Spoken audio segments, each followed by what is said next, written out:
আমি দোকানের মতো মিষ্টি দই খুব সহজেই বাড়িতে একদম চটজলদি খুবই কম উপকরণ দিয়েই রেডি করতে পারবেন।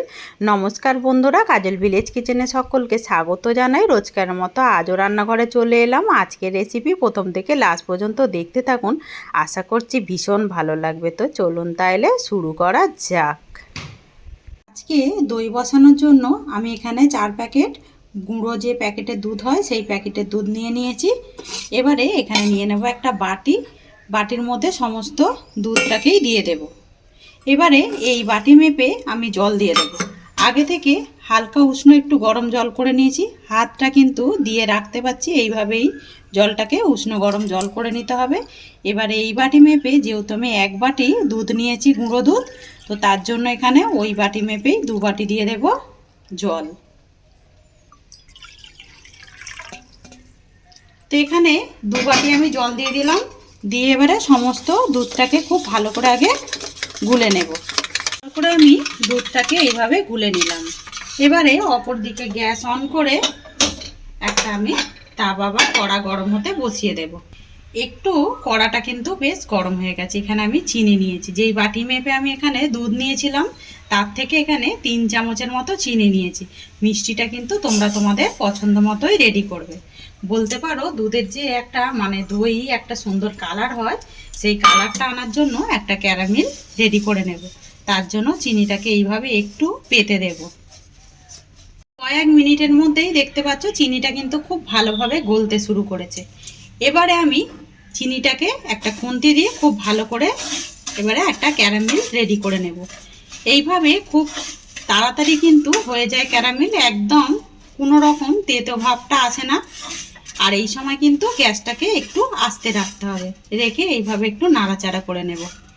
এর মধ্যে চিনিটা কিন্তু সুন্দরভাবে গলে গেছে। এই ফাঁকে আমি গ্যাসটাকে কিন্তু অফ করে দিয়েছি, যেহেতু তাওয়াটা বেশ ভালোভাবেই গরম হয়ে গেছে। এতে করে সুন্দর কালারও এসে যাবে আর চিনিটা যতটা আছে একেবারে গুলে যাবে। তো এখানে কিন্তু সুন্দর একটা ক্যারামেল রেডি হয়ে গেছে। যেই বাটি মেপে আমি জল দিয়েছিলাম সেই বাটি মেপে এখানে আমি আরও 1 বাটি জল এই ক্যারামেলের মধ্যেই দিয়ে দিলাম। এতে করে যে এই জমাট ভাব এসে গেছে, এইটার মধ্যে কোনো রকম ভয় নেই। এটা কিন্তু গরম যেহেতু আছে, এতে জলের মধ্যে খুব সুন্দরভাবেই মিশে যাবে। এইভাবে একটু নাড়তে নাড়তেই দেখতে পাবে তোমরা সুন্দরভাবে কিন্তু চিনিটা একদম জলের সঙ্গে খুব ভালো করেই মিশে গেছে। কিন্তু আমি ক্যারামেলটাকে বেশ ঠান্ডা করে নিয়েছি, এখানেও হাত দেওয়া যাবে। এইভাবে যদি ঠিকঠাকভাবে তোমরা মাপ মতো করো তাহলে কিন্তু একদম দোকানের মতোই পারফেক্ট দই হবে, মিষ্টি দই। আর এই গরমে তো এরকম যদি পাউডার দুধ দিয়ে করো খুব সঙ্গে সঙ্গেই হয়ে যায়, আর 10 মিনিটের মধ্যেই হয়ে যায়। দুধটাকে আমি আবারও একটু গুলে নিলাম। এবারে সমস্ত দুধ গোলাটা আমি এই চিনির ক্যারামেলের মধ্যেই দিয়ে দেব।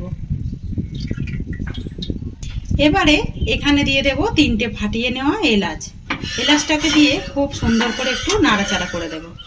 গ্যাসটাকে অন করে দিলাম, দিয়ে আমি দুধটাকে খুব সুন্দর করে জাল করে নেব। যেহেতু আমি এখানে 3 বাটি জল দিয়েছি, এখানে মাথায় রাখতে হবে একেবারে ঘন করে নিতে হবে 2 বাটি, যাতে 2 বাটি হয়ে যাবে যখন, তখনই গ্যাসটাকে অফ করে দিতে হবে। তো এটাকে আমি একদম হাই ফ্লেমে গ্যাসটাকে জোরে দিয়ে জাল করে নিয়েছি। দুধটা দেখতে পাচ্ছ কতটা ঘন হয়ে এসেছে। এর থেকে আর বেশি ঘন করার দরকার নেই। এটা বেশ 2 বাটির মতো কিন্তু একদম দুধটা ঘন হয়ে গেছে। এবার আমরা গ্যাসটাকে এই ফাঁকে অফ করে দেব, দিয়ে দুধটাকে একটু ঠান্ডা করে নিতে হবে। দিকে আমি এখানে 4 চামচের মতো টক দই নিয়েছি। টক দইটাকে খুব ভালো করে একটা ছাঁকনির সাহায্যে জলটাকে ছেঁকে নিয়েছি। দেখতে পাচ্ছ কতটা কিন্তু জল এখানে বেরিয়ে গেছে। তোমরা চাইলে এই জলটা কিন্তু রেখে দিয়ে অনেক সময় দুধ কাটা ছানা কাটার সময় কিন্তু এটা ব্যবহার করতে পারো। এবারে এই জলটাকে আমি সাইডে রেখে দেব। যেই বাটিতে আমি দুধটাকে গুলেছিলাম সেই বাটির মধ্যে সমস্ত দইটাকে নিয়ে নেব। নিয়ে আবারও আমি একটা হ্যান্ড উইক্সের সাহায্যে খুব ভালো করে ফেটে নেব। তোমরা চাইলে এটা কিন্তু কাঁটা চামচ দিয়েও খুব ভালো করে এটাকে ফেটে নিতে পারো, একদম ক্রিমের মতো হয়ে যাবে। এইভাবে ফেটে নিতে হবে। এখানে খুব সুন্দরভাবে কিন্তু আমি একদম দইটাকে ফেটে নিয়েছি। এবারে এই দইয়ের মধ্যে অপর দিকে যে আমি দুধটাকে রেডি করে রেখেছিলাম বেশ কিন্তু ঠান্ডা হয়ে গেছে। এখানেও দেখতে হবে, এইভাবে কিন্তু যখন আমরা আঙুলটা চোবাবো অনেকক্ষণ বেশ রাখতে পারবো, তখনই জানবে কিন্তু একদম পারফেক্ট কিন্তু দই বসানোর জন্য দুধটা রেডি হয়ে গেছে।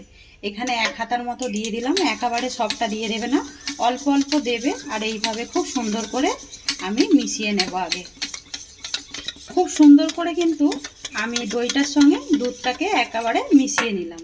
এবারে যতটা রয়েছে সবটাই আমি এর মধ্যে দিয়ে দেব। এইদিকে দুধটাকে সমস্তটা দিয়ে আবার আমি খুব ভালো করে আমি ফেটে নিতে হবে। একইভাবে যদি এইভাবে তোমরা একদম মাপ মতো করো তাহলে কিন্তু দই না জমে একেবারেই থাকবে না, একবারেই কিন্তু সুন্দরভাবে তোমরা দই জমাতে পারবে। এবারে খুব ভালো করে আমি দুধটাকে পাইল করে নেব। এখানে খুব ভালো করে আমি দুধটাকে আর দইটাকে মিশিয়ে নিলাম। এখনও কিন্তু এটা হালকা গরম আছে। আমি যেহেতু স্টিলের বাটির মধ্যে বসাবো, এখানে নিয়ে নিলাম একটা বাটি। এই বাটির মধ্যে সমস্ত দুধ আর দই গোলাটা এর মধ্যে দিয়ে দিতে হবে। সমস্ত দইটাকেই আমি জমানোর জন্য বাটির মধ্যে দিয়ে দিলাম। অপরদিকে গ্যাস অন করে আমি এখানে জল গরম আগে থেকেই বসিয়ে দিয়েছি। এবারে আমি এখানে দিয়ে দেবো একটা স্ট্যান্ড। আমি একটু উল্টেই দিলাম। এবারে যেই দইটাকে আমি বসিয়েছিলাম এটা ঠিক এই জলের মধ্যেই মাঝ বরাবর বসিয়ে দেব। এইভাবে বসিয়ে দিতে হবে। এবারে তোমাদের কাছে যদি অয়েল পেপার থাকে তাহলে তোমরা খুব ভালো করে ঢাকা দিয়ে দিতে পারো। আমার কাছে যেহেতু নেই, এইখানে একটা ঢাকনা রয়েছে, খুব ভালোভাবে এটা ঢাকনা হয়। এইভাবে ঢাকনা দিয়ে ওপর থেকে আমি আবারও এটাকে ঢাকা দিয়ে দেব। দিয়ে 10 মিনিট লো টু মিডিয়ামে খুব ভালো করে রান্না করে ফিরে আসছি। মিনিট পর ফিরে এলাম। তো এখানে কিন্তু আমি গ্যাসটাকে অফ করে দিয়েছি, একটু ঠান্ডা করে নেব। ঠান্ডা করে নেবার পরে 1 ঘন্টা মতো ফ্রিজে রাখার পরে তোমাদেরকে আমি দেখাচ্ছি। 1 ঘন্টা মতো ফ্রিজে রেখে দিয়েছিলাম। আর দই যেহেতু একটু ঠান্ডা না হলে খেতে একেবারেই ভালো লাগবে না। আর দেখুন দইটা কতটা দোকানের মতোই পারফেক্টভাবে একদম জমেছে। এইভাবে কিন্তু উল্টে দিলেও উল্টে পড়েও যাচ্ছে না। আর কতটা সুন্দরভাবে দইটা দেখুন ওপরটা একদম লোভনীয় হয়েছে। আমি এবারে দইটাকে কেটে দেখাচ্ছি। আর দেখো একেবারে কিন্তু জলও ছেড়ে যায়নি। অনেক সময় দই বসাতে গেলে আমরা এর মধ্যে কর্নফ্লাওয়ার ব্যবহার করে থাকি, তখন কিন্তু দই কিন্তু পারফেক্টভাবে জমে না। কত সুন্দরভাবে জমেছে দেখো, খেতে কিন্তু ভীষণই মজাদার হয়। কালারটা কতটা সুন্দর এসেছে সেটা কিন্তু দেখতেও পাচ্ছ। দুধে যে এত সুন্দর দোকানের মতো মিষ্টি দই হয়, আর এই গরমের সময় যদি এরকম ঘরেই পাতো তাহলে কিন্তু খেতে ভীষণই মজাদার হয়। তো আজকের রেসিপি আপনাদের কীরকম লাগলো অতি অবশ্যই কমেন্ট করে জানাবেন। যদি ভালো লেগে থাকে একটা লাইক করে দিয়ে এইভাবে আমার পাশে থাকবেন, আমাকে সাপোর্ট করবেন।